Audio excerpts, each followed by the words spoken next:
we should probably have a conversation about a new AEW signing who has now been released from the company. This is probably one of the craziest stories in 2026, and we're still not even a full month in. We all watched Collision. I watched Collision. Did you guys watch Collision? We all expected the Rascals to be there, and we got a backstage segment. Desmond Xavier, Trey Miguel, Myron Reed, Zachary Wentz. That's what we were expecting, but that's not what we got. What we got was 3 of the 4 members. I put out a tweet. I was confused by this because I thought for sure Trey Miguel would be there. I even questioned this. I said, where's Trey Miguel? Turns out Trey Miguel was not there. Then later today, Trey Miguel posts on his Instagram story that he's taking a break from professional wrestling. He doesn't want to be bothered. Don't text, don't tag, don't comment. He doesn't want any attention right now. So that obviously raises tremendous red flags. And then what makes things even more interesting is that Fightful Select comes out with a report that indicates Trey Miguel has been released from AEW. Now, it was rumored that Trey Miguel and the rest of the Rascals signed with the company early in 2026, supposedly like the first week of January. Obviously, that was kept very low key. We didn't know what was going on really until maybe Wednesday or Thursday with the Rascals coming to the company. So then Trey Miguel, obviously a very integral part of the Rascals, being released so soon, a lot of people were concerned. Now, I think this is bigger than professional wrestling, so let's kind of keep it at that. I think there's a lot of people who are going to debate whether or not AEW is the place for the Rascals. I think there's a lot of people who are going to debate whether or not Trey Miguel should be in AEW or WWE or whatever it may be. But the truth is, this seems like a matter that is bigger than professional wrestling. And I don't want to speculate. I don't want to converse about whatever may be going on behind the scenes. But for some reason, Trey Miguel will not be in AEW. And if he's taking a break from professional wrestling, there's probably a good reason for it. Now, as a fan, this is a tough one. Trey Miguel, I think, was in TNA for like 9 years. And he's a tremendous talent in TNA. And when I found out the Rascals were going to AEW, I'm sure you guys have seen the comment. I've talked very positive about the idea of them being on TNT or TBS just because they're so talented. And it's weird to think that the Rascals will be on AEW without Trey Miguel. I remember at one point there was rumors that Trey Miguel was going to go to WWE NXT with the Rascals initially. When Wesley joined the company, when Zachary Wentz joined the company, they formed MSK. There had been rumors that Trey Miguel turned it down because he didn't want to be without family or something of that nature. And obviously those are reports, those are rumors. Who knows? But a lot of people are kind of comparing this situation to that situation. And I just think this is such a weird situation overall because, we find out they all 4 have signed with the company and now he's not. So obviously I'm hoping whatever's the situation here, whatever's going on behind the scenes, like I said, it's bigger than wrestling. So I'm hoping that this is a scenario where nothing serious is really going on. I'm hoping this is a scenario where maybe eventually he even comes back to AEW. With the report, it stated that it was amicable. So obviously whatever is going on, Tony Khan understood. And it's a very rare thing to see with releases. This is a guy who has not even appeared on AEW television. Obviously, a lot of wrestling fans are speculating that perhaps maybe he'll come back to TNA. I would have obviously loved to see all 4 guys together on AEW television. I think as a group, they are just all really talented and they all have a great chemistry and they all have a great vibe and they're all charismatic and they're all great in-ring workers, which I guess maybe that would be somewhat of the most disappointing aspect to this, where, we saw them finally reunited all 4 together in TNA. That was obviously very short-lived. One thing I did also want to point out too within the report, it wasn't like some last minute thing. So Sean Ross Sapp did mention in the Fightful report that essentially Trey Miguel was not there backstage for that segment for Collision, but days leading up to it, he was quietly released. So not only was the signing of the Rascals very quiet, but also the release of Trey Miguel. And this is just a very, very fast turnover, which I would like to think Tony Khan and AEW was just doing the right thing. Whatever the case may be. We don't know what the issue is. We don't, and again, we're not going to speculate on that, but it's important to mention that whatever this is, it was clearly enough for Tony Khan to say, listen, it's okay. With that being said, though, one thing I do want to point out and one thing I do want to converse about is perhaps the trios division. Because one of the biggest critiques that I saw on TikTok and YouTube when talking about Trey Miguel and the Rascals all signing with AEW is, what will this faction do? Because they're all like, they all just team up, right? Obviously with AEW, they still have the trios division. They have the 6-man tag division in Ring of Honor. I think without Trey Miguel, that's essentially the position you're looking at for the Rascals. I don't think you're looking at one individual over another that's going to go for singles gold. I think you're going to see all three compete in the trios division, which, to be quite fair, I think the trios division is a waste of time and it's a waste of resources and it's a waste of money. I don't think it works really anywhere. But maybe the Rascals could bring some new life into that division, which, personally speaking, I would not be opposed to. I would not be against that in the slightest. I would actually welcome that.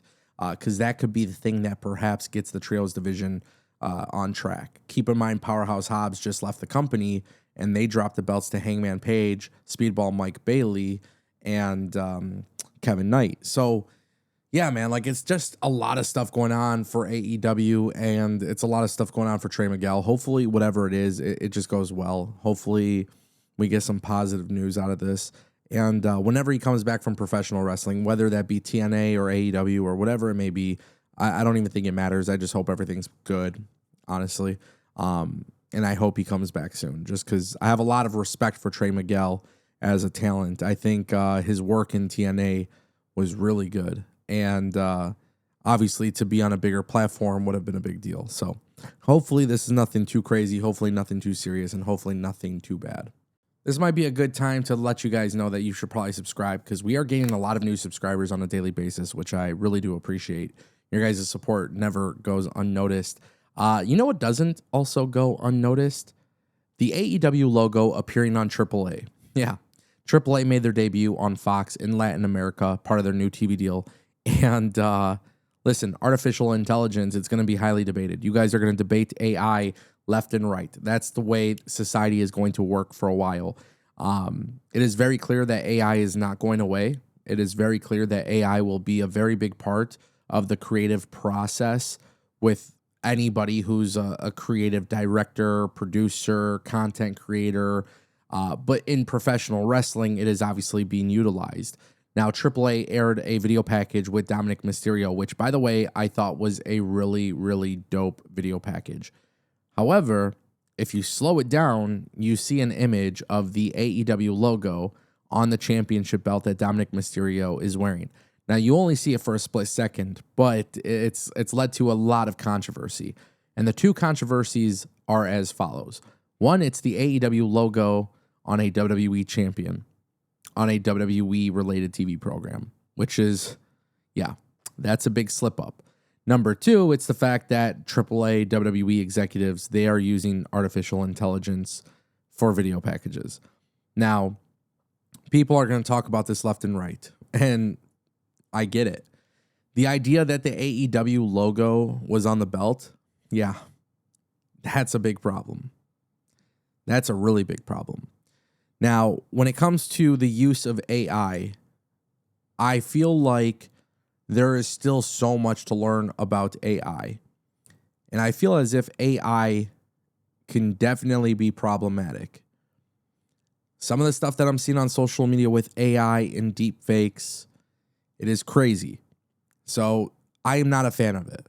And believe it or not, as much as I love technology in general, I think technology and the industry has shifted away from companies truly being creative. I really do. I think Hollywood films have decreased in quality throughout the last 10 years. I think the quality of video games have gone down in the last 10 years. I think the quality of music has gone down significantly in the last 10 years. And now we are seeing a resurgence in AI. And I think for as cool as this video package is, when you're using AI, this is the kind of mistake you're going to make. So whether we debate whether or not it's okay for them to use AI or not, at the very, very least, how did somebody not have the common sense to really look over that and be like, wait, is that the AEW logo? So this is obviously something that people are just naturally beating WWE up all night for. And honestly, I don't blame them. I really don't. My 2 cents is quite simple. If you're going to use AI, double check what you're doing. Like have the intelligence to overlook what you're doing, because you're putting that out on television. And by the way, not only did it reach television, but it's all over social media. Now everybody's tweeting about it and posting about it and TikToking about it and YouTube about it. It is a lot. So not only are you promoting your competitor on your program, but you did it with Dominic Mysterio. Like, people who love Dominic Mysterio are going to pay attention to this thing. It's a very easy slip up. Now, when it comes to AI, like I said, I don't like it. I don't like technology as it is. I think everything's gone to shit. But when it comes to AI, I know it's not going to leave. I know we are stuck with this forever. And I could see it as a big pro, but I could also see plenty of cons with the use of AI.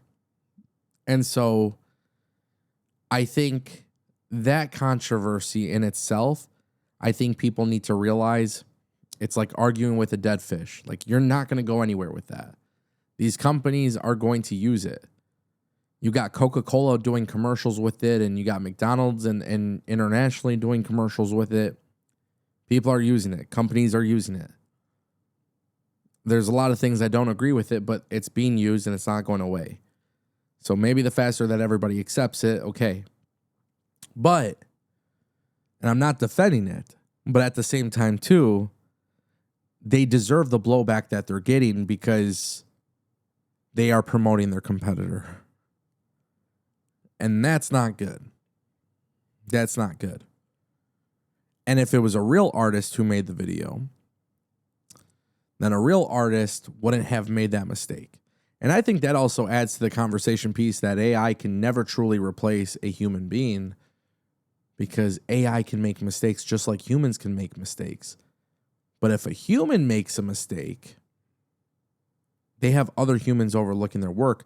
Quality control is a big deal. So the AAA mega champion, Dominic Mysterio, not his fault by any means, but he's part of these headlines, and the headlines are negative. And I think there is some validity to that. But I think WWE and AAA, and quite frankly, I think any wrestling company, I think any entertainment company, film company, you will see them use AI more and more and more. I don't think that's going to stop. And you can argue about it, but I don't think it's going to stop. I really don't. That's problematic in its own.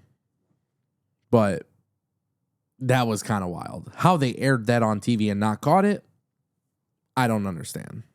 We should probably talk about a very good return coming to AEW. This one actually excites me a lot, by the way, just because I'm such a big fan of this performer.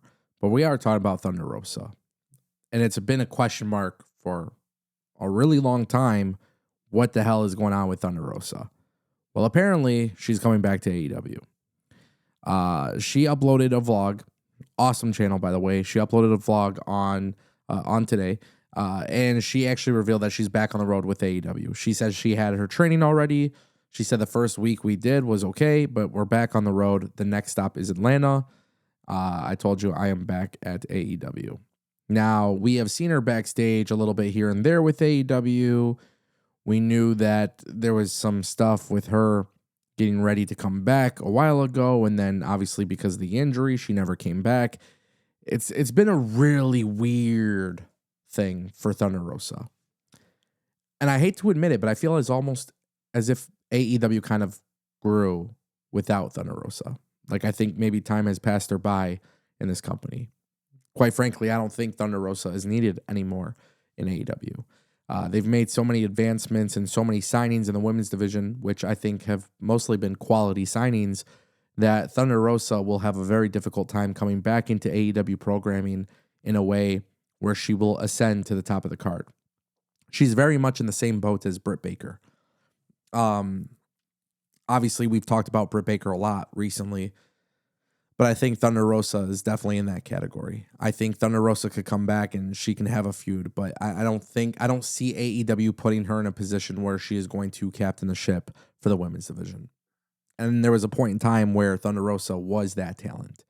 And it's interesting because Thunder Rosa and her background from NWA coming to AEW, turning down WWE and being a big part of AEW's women's division, especially so early on, she was a great benefit to the company. And I don't care what anybody says. Go back. If you have HBO Max, you know what I'm talking about. Go back and watch Britt Baker versus Thunder Rosa. What was it? The St. Patty's Day special card that they had or whatever it was. You know what I'm talking about. Like, it was a fantastic match. And I want to say it was on Rampage out of all shows. I'm always bad with remembering, certain timelines and things of that nature. But I remember this match. And I know the violence and the storytelling and the in-ring stuff, it was so good. And I think people forget about that when it comes to Thunder Rosa. And I think because of her career kind of being inactive, in the last few years, I don't think it's easy for her to just be put right back onto TV into something meaningful. I really don't. There are a lot of great people on this roster, and it's nothing against Thunder Rosa. I'm a very big fan of Thunder Rosa. But as I watch this show, I just feel like the company has evolved so much that Thunder Rosa being there really just doesn't, I don't think it makes anything better or worse. Like, I just think it's another asset that's on TV. But I just think so many people have passed her by in the ranks that it's going to be very difficult for her to truly make a difference on the product. And I'm not advocating for Thunder Rosa to go to WWE. If you're being realistic, if AEW is not going to utilize her, maybe they don't re-sign her, or whatever the contractual situation ends up becoming, TNA is probably the most logical thing. Like, that makes sense. And I'm just kind of speculating on that. I don't believe there's a rumor that she's going to go there. Nothing like that. But I am just under the belief that Thunder Rosa probably, more than likely, would fit better in TNA. Because NXT definitely doesn't need her. The main roster doesn't need her. AEW's programming doesn't need her. Now, the added benefit for Thunder Rosa being backstage in AEW, there is a lot. So for AEW, if I'm Tony Khan, now Thunder Rosa could perform again, and that's great. But if you're not going to utilize her in that in-ring role on a consistent basis, if you can't find a spot for her to be slotted right into that makes sense, that's beneficial, you have a very good key asset backstage. So I tend to think Thunder Rosa should probably stay in AEW for that reason. Obviously, we'll see what's going on with her. But when you look at her injury history, you don't want to risk anything either. So she's coming back. She's admitting that she's coming back. Now, we know she's ready to go. We'll see how long AEW takes to actually make that happen, because there's always a chance that they may not make that happen right away. And Tony Khan is infamous for this. We have seen people who get injured and whatever it may be. Next thing you know, they're off of television. They never come back. And Britt Baker is a perfect example of that. So I don't want Thunder Rosa to follow in those footsteps. And listen, she spent a lot of time off of television. Is Tony Khan the type of guy who will add injury time to her contract, whenever that may be? Who knows? I think there's a lot of people who are going to speculate, but for me personally, just as a fan of specific individuals, and yes, I admit it, there's a lot of people I'm a fan of, I would rather not speculate on where she can go in fantasy booking, but I would rather speculate on how she can make the AEW product better. And I think for AEW, they tend to put a lot of people in groups and factions, which I like. But when it comes to Kaden Carter, for example, she left WWE, went to AEW. Now she's part of ROH. Now she's with Crew. Like, it's a good signing, but they just immediately put her into a group. I feel like they're doing the same exact thing with Zeta Steel. And I don't want to see that for Thunder Rosa. You know what I mean? Like, I just want to see them do something with her on a singles route, whatever it may be. There's a lot of things that can make sense there. So it's just a matter of doing it. And hopefully they do. I'd really love to talk about the WWE Royal Rumble. We're actually not that far away from it. WWE, you know, obviously in Saudi Arabia for the Royal Rumble, they're building the stadium for it. Obviously a very big deal. But what's actually really crazy is today, people are spotting this ad, and the image is all over social media. But there's a massive ad in Riyadh, Saudi Arabia, that shows plenty of people being advertised for the show, which includes Tatum Paxley, Ethan Page, Lola Vice, Joe Hendry, and Thea Hale. Now, none of those people have been called up to the main roster. We don't know if they will be officially. Obafemi is also being advertised as well. He just vacated the belt. This is obviously a huge deal, man. You know, NXT talent being part of the Royal Rumble is a big deal. These talents are obviously a big deal. I think Ethan Page is going to be a rock star on the main roster. I think Tatum Paxley is going to be a rock star on the main roster. So I see these names being advertised. I see them on the ad, and I'm just thinking, wow, was that really supposed to be the way it's done? Like, are they really trying to just ruin the surprises? Which, by the way, let me be pretty clear. As I do these videos all the time, and I talk and talk and talk and talk, if there's one thing I really hate, is that the Royal Rumble in like the last 4 or 5 years, I feel like they've all been pretty lackluster with surprises. So if you're utilizing these NXT talent for the Royal Rumble, while I'm very happy with those names, I feel like it's kind of messing up the surprise.